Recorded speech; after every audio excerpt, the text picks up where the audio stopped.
ऋषि मुनियों की पावन धरती, देश धर्म का नाता है। कहते सारे लोग यही हैं, गो हमारी माता है। जाग उठो ओ भारतवासी, जाग उठो ओ भारतवासी, गो पर छुरियां चलती हैं। बंद करो गो माँ की हत्या, सारी जनता कहती है। बंद करो गो माँ की हत्या, सारी जनता कहती है।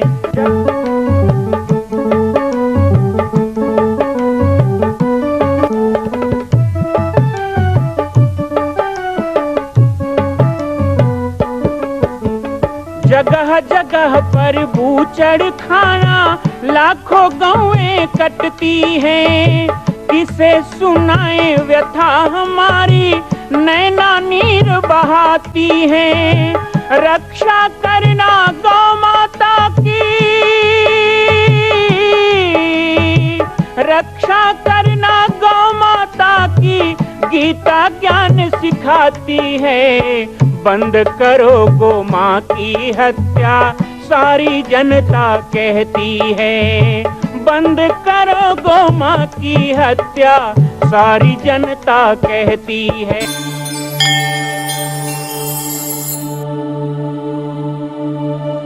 जय सिया राम, जय गो माता, जय गोपाल। स्वागत है आप सभी का बाबा जी की पाती कार्यक्रम में। आज के गो भक्तमाल कथा के प्रसंग में हम गो माता के पावन चरित्र तो सुनेंगे ही, साथ ही साथ गोव्रती बनना, पंचगव्य का सेवन करना, अपने घरों में भोजन में गौ माता के दूध दही घी का स्थान रखना, इन सब चीज़ों के बारे में भी परम पूज्य जगत गुरु द्वाराचार्य श्री राजेंद्र देवाचार्य जी हम सभी को बता रहे हैं। मैं आशा करता हूं कि गो भक्तमाल कथा के इस पुनः प्रसारण से आप सभी को लाभ मिलता होगा, आप सभी उससे आनंदित होते होंगे और दिव्य संकल्पों को अपने मन में धारण भी करते होंगे। आइए एक बार पुनः आपको कथा की ओर जोड़ता हूँ। ठाकुर जी बछड़े चराने जाते, राजभोग के समय लौट के आ जाते। ठाकुर जी ने घोषणा की, भैया कल हम लोग चलेंगे बछड़ा चराए हुए बंसी बट पे, पर एक बात है, राजभोग करवे के काजे महल में लौट के नहीं आवेंगे। फिर कहाँ करेंगे? बोले अपने अपने घरन में सुंदर सुंदर पकवान मिष्ठान बनाओ और अपने अपने छाक छीकान में बांध के और ले चलो लपटन में लटकाए के। वहीं बछड़ा अपने प्रेम से जमुना जी को पानी पी के विश्राम करेंगे और हम सब बैठ के बड़े प्रेम से वहां छाक लीला करेंगे, वहीं बनभोज करेंगे। बालक बड़े प्रसन्न हुए। अपनी माताओं से बालकों ने कहा, माताएं बड़ी प्रसन्न हैं। क्यों? वे जानती हैं हम इतने सुंदर व्यंजन बनाएंगी तो बालकृष्ण प्रभु इनको जरूर स्वीकार करेंगे। इसलिए उत्साह पूर्वक गोपियों ने बड़े सुंदर सुंदर पकवान मिष्ठान बनाए हैं, अपने बालकों को सजा धजा करके दे दिए हैं। सब प्रेम से चल रहे थे। उनमें भगवान का एक नर्म सखा भी था। नर्म सखा का मतलब होता है हास परिहास करने वाला, भगवान को हंसाने वाला। ये ब्राह्मण हैं मुदमंगल, मधुमंगल, जिनको मनसुखा भी कहते हैं। ये पूर्णमासी पुरोहितानी के पुत्र हैं, ब्राह्मण हैं। ठाकुर जी को हंसाने की सेवा इनकी है। ठाकुर जी खूब खिलखिला के हंसे, बस यही उनकी सेवा है। इसलिए ऐसे नाटक करते हैं कि लाल जी खूब हंसे।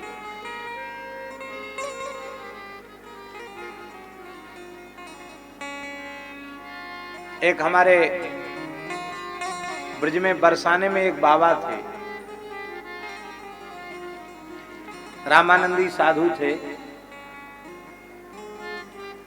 उनको भी लोग कहते थे मनसुखा बाबा।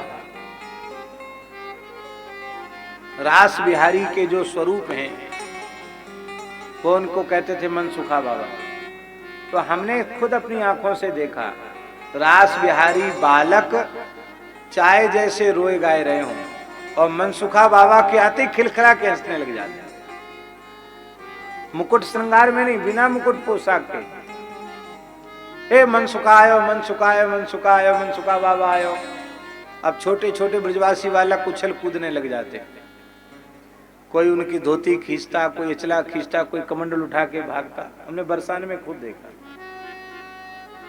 मोटो मोटो काजल लगाते ब्रजवासी थे और रास बिहारी के प्रसादी कपड़े ही पहने रहते, ओढ़े रहते। किशोरी जी की चुनरी, पीतांबर, ये सब पंखा लटका के रखते 2-3 तरह के, ये सखियों को हवा करने के लिए, ठाकुर जी को, ये श्री जी को। लुटिया रखते, गिलास रखते पानी पिलाने के लिए। मनसुखा रोए के दिखा तो रोने लग जाते, मनसुखा हंस के दिखा तो हंसने लग जाते। मनसुखा बाबा ने नाच के दिखा तो मनसुखा बाबा नाचने लगे। खिलौना थे महाराज, संत थे, खिलौना था। कोसी के आसपास का ही जन्म था उनका।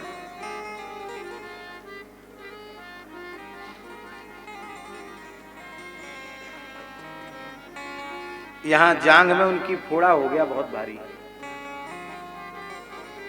और महात्मा तो बेचारे महात्मा ही होते हैं, इलाज ठीक से हुआ नहीं, उसका असर हड्डी तक चला गया, फोड़े का, घाव का असर, और वो वर्तमान की भाषा में जिसको कैंसर कहते हैं, ऐसी स्थिति होगी घाव की। अब ब्रज के बाहर जाते नहीं थे। ब्रजवासियों ने आग्रह किया तुम्हारा बाबा आगरा इलाज करावें। जबरदस्ती उनको लाद भी लिया कि आगरा आपको ले चलें। उनको गाड़ी में धर लिया तो जैसी बरसाने की सीमा निकलवे लगी, सोई बाबा तो एकदम छटपटा गए, बोले बस समझ लो भैया, ये मनसुखा है, ब्रज में पैदा भयो, मरेगो ब्रज में ही मरेगो, ब्रज के बाहर ना जाएगो मनसुखा बाबा। जो को हमें ले जाएगो ना जबरदस्ती उठाए के, पाको सर्वनाश होएगो। लो बोले हम इलाजो करावे, पैसा खर्च करें, हमारो नाश होए, ऐसे बाबा को इलाज काहे को करावे। तो राधाबाग के पास बाबा को छोड़ के चले गए। बोले असह्य वेदना थी। उस वेदना में इतनी वेदना हुई कि वो सह नहीं पाए, कराह रहे थे। थोड़ी सी तंद्रा आई और उसी समय अनुभव हुआ कि साक्षात श्री राधा रानी अष्ट सहचरियों के सहित विचर रही है, पधारी है, और कह रही हैं ललता सखी, हाँ स्वामिनी जी, अपने मनसुखाए कहा है गए बड़ो कल्प रहे हो। ये तंद्रावस्था की घटना, सत्य घटना, जिन उन संत वे संत हमसे बड़ा स्नेह रखते थे, उनकी बात बता रहे हैं। ये अपना मनसुखा काय को रोई रहे हो, कल्प रहे हो। तो बोले डॉक्टर ने यह कैंसर बतायो है। ललिता जी बोली ना है, हमारे मनसुखा कैंसर ना है सके, ये ठीक है जाएगा। और तंद्रावस्था में थी और श्री किशोरी जी अष्ट सहचरियों के सहित आई, ऐसी करकमल घुमाया और ठीक हो गया। न घाव रहा, न फोड़ा रहा, न उसका कोई चिन्ह रहा। इस घटना के कई साल बाद उनका शरीर शांत हुआ। अब बताओ, हम लोग फिर लोगों ने बहुत पूछा उनसे कि बाबा तेरा घाव कैसे, बाबा ने बताया नहीं किसी को, हमारे महाराज जी को बताया रोते हुए, और ये कह करके कहा कि मेरा शरीर जब तक हो बाबा किसी के सामने मत कहना, नहीं दुनिया हमें जीने नहीं देगी। ब्रज में महाराज ऐसे ऐसे संत हैं। तो मनसुखा भी नर्म सखा। हमारे महाराज जी के परिकर में एक संत थे, उनका भी नाम मनसुख लाल था। नाम तो श्री ब्रजमोहन दास जी था, पर उनको भी महाराज जी मनसुख लाल कहते थे। वो भी ऐसी लीलाएं करते थे।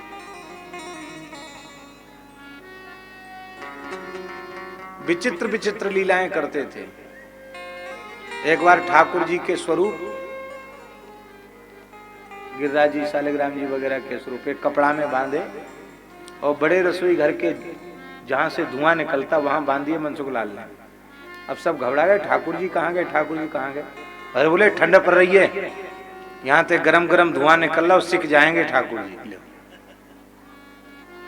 आप लोग ऐसा मत करना, पर ऐसी ऐसी नाटक वो करते थे बड़े निर्मल संत थे, बहुत अच्छे महात्मा। तो ये ठाकुर जी का सखा मनसुखा भी ऐसा ही, ठाकुर जी को बहुत प्यारा है, ठाकुर जी को बहुत हंसाते हैं, प्रसन्न रखते हैं। मनसुखा ने कही अपनी मैया पूर्णमासी पुरोतानी से, मैया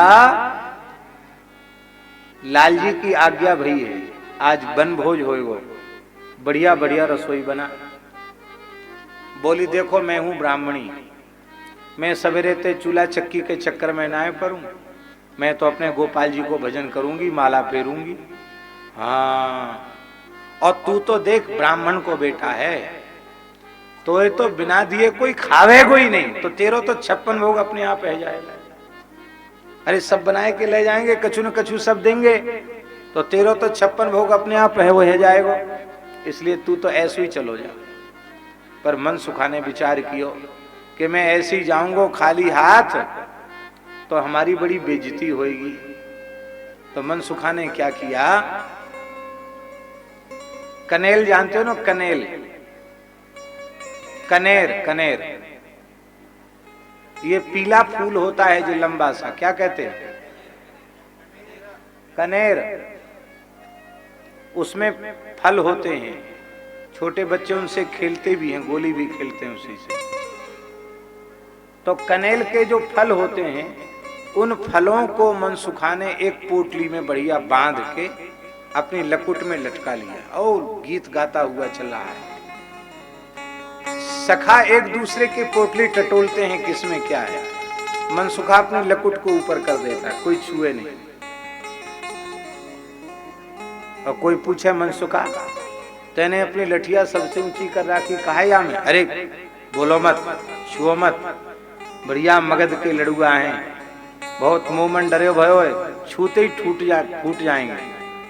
ऊपर उठा दिया, और थे कुछ नहीं, खाली कनेल के फल भर रखे थे। और श्रीदामा गोप के पीछे पीछे चल रहे, बने बढ़िया मगध के लड़ुआ बनाए के रखे। तो गीत गाते गाते धीरे से 2 फल अपने में से निकाल के उसके झूली में डाल दे और एक लड़ुआ निकाल के भीतर इधर सप्लाई कर ले। ऐसे करके महाराज जितने कनेल के फल हैं वो तो उसकी पोटली में डाल दिए, स्थानांतरण कर दिया, और वो सबके सब लड़ुआ आपने झोली में कर ली। और जब बंसीवट के निकट पहुंचे, अब बालकन को भूख लगी, तो ठाकुर जी कमलाकार में विराजमान हो गए। जैसे कमल पुष्प होता है, पुष्प के मध्य में कर्णिका होती है, ऐसे ही कर्णिका के स्थान पर श्री ठाकुर जी बैठे, बिल्कुल कमल व्यूह में विराजमान है। कमल पुष्प के बीच में कर्णिका, उसके निकट एक पतली पतली केसर होती है, तो उस केसर के स्थान पर छोटे छोटे बालक, उनसे बड़े बालक दूसरी पंक्ति में, उनसे बड़े तीसरी, उनसे बड़े चौथे, सबसे बड़े आखिरी पंक्ति में। मानो श्री ठाकुर जी ये बता रहे हैं अपनी लीला से कि जो मेरे सबसे छोटे भक्त होते वो मेरे सबसे निकट होते, और जो जितना बड़ा होता चला जाता उसको मैं उतनी दूसरी पंक्ति में बिठाता चला जाता हूं, क्योंकि बड़े तो दूर से भी अनुभव कर सकते हैं, छोटे बेचारे उनके तो हाथ पांव छोटे छोटे, वो दूर चले जाएंगे तो कैसे लीला में आनंद लेंगे। और एक विलक्षणता थी कि किसी बालक को श्री कृष्ण की पीठ नहीं दिखाई पड़ रही थी, सबको यही अनुभव हो रहा था कि भगवान हमारे सामने मुख करके विराजमान है।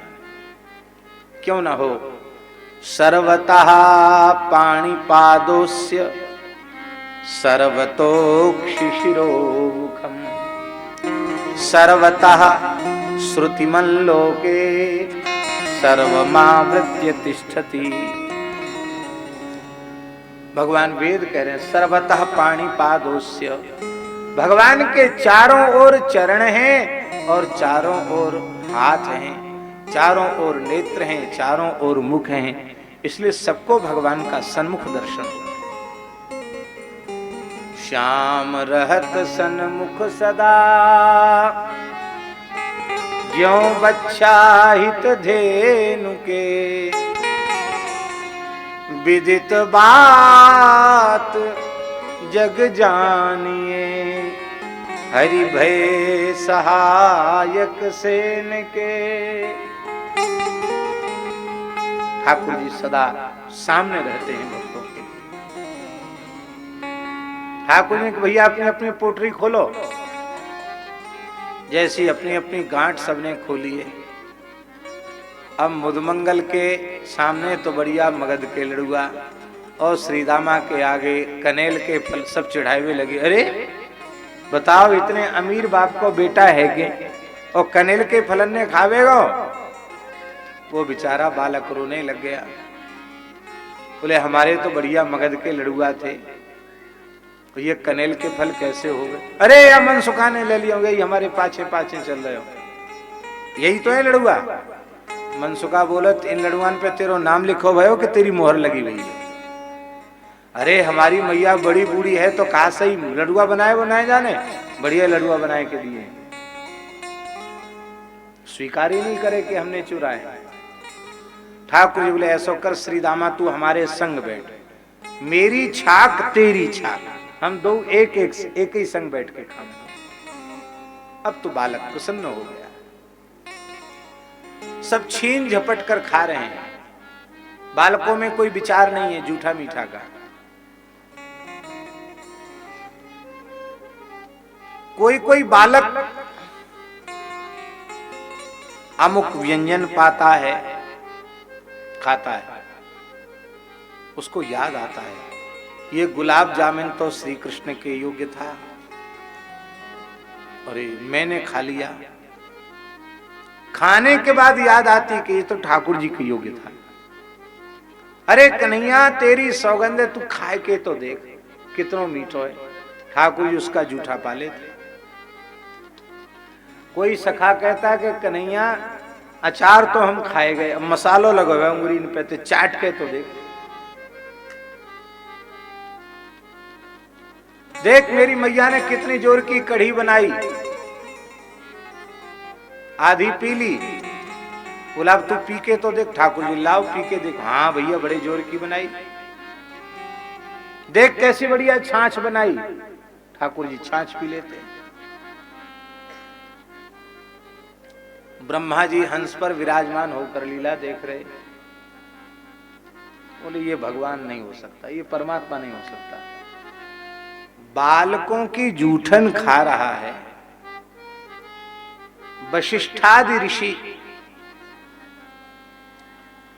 देश काल मंत्र और मंत्रार्थ का चिंतन करते हुए विशुद्ध मंत्रोच्चारण पूर्वक शास्त्र विधि से यज्ञ संपादित करते हैं, श्रौत यज्ञ करते हैं, स्मार्त याग करते हैं, चरु का निर्माण करते हैं, पुरोडास का निर्माण करते हैं और वषट्कार पूर्वक पुरोडास का वपन करते हैं। लेकिन परमात्मा प्रत्यक्ष होकर वहां उनके यज्ञीय चरु को पुरोडास को ग्रहण नहीं करता। और ये कैसा परब्रह्म परमात्मा जो इन ग्वाल वालों की जूठन खा रहा है।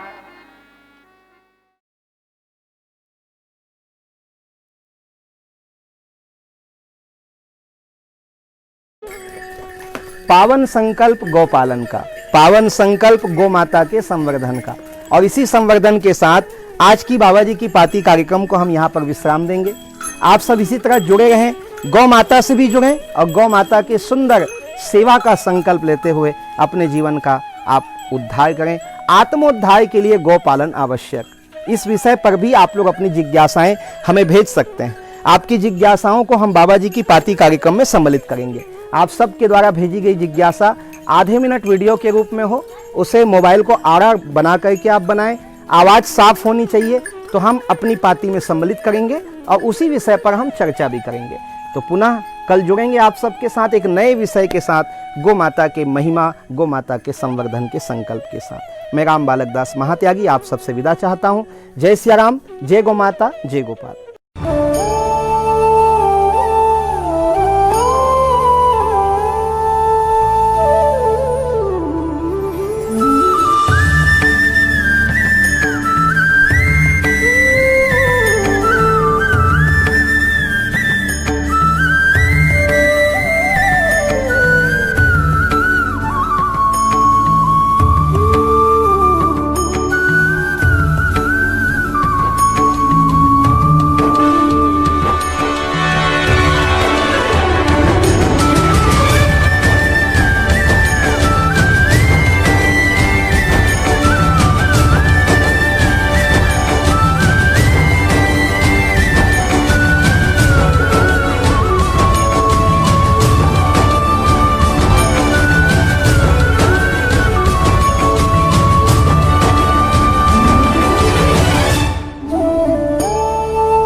मां कौशल्या की पावन जन्मभूमि छत्तीसगढ़ प्रांत में बालोद जिला में स्थित है श्री सर्वसिद्ध शक्तिपीठ जामड़ी पाटेश्वर धाम।